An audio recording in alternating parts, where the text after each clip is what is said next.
গৰু চোৰৰ ইমানেই উৎপাত হৈছে, আমি গৰু চোৰৰ বহু সবিশেষ আপোনালোকক বাতৰি দেখাইছো, ক'ৰ পৰা কেনেকৈ আনি ক'ত ৰখাইছে। আৰু এতিয়া গৰু চোৰ হৈছে, কালি আমি নাজিৰা আদৰ্শ আৰক্ষী থানাৰ আৰক্ষীসকলে খেদি এখন গাড়ী ধৰিছে আৰু দুখন গাড়ী ইতিমধ্যে পলাই গৈছে বুলি আমি খবৰ পাইছো। আৰু চোৰকেইটা হৈছে শিৱসাগৰ, অৰ্থাৎ চোৰকেইটাৰ নাম কেইটা আপোনালোকে নিশ্চয় ডেছক্ৰিপশ্যনত লিখি দিম, মোৰ এতিয়া মনত নাই।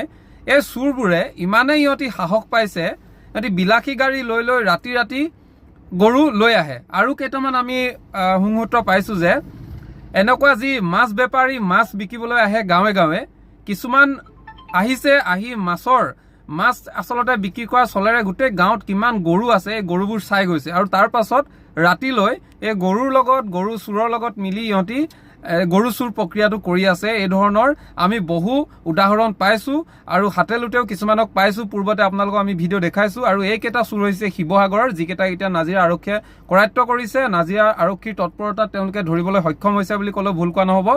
যি কি নহওক, এই গৰু চোৰে যি ধৰণে দিনক দিনে উৎপাত কৰিছে, ইহঁতৰ এই উৎপাতটো কিন্তু কমাব লাগে।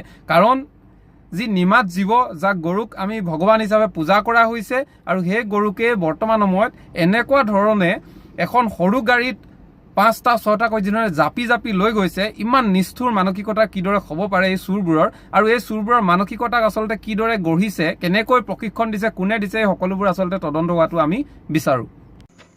কি নাম আছিলে? সমিদু। হা? সমিদু। কি? সমিদু।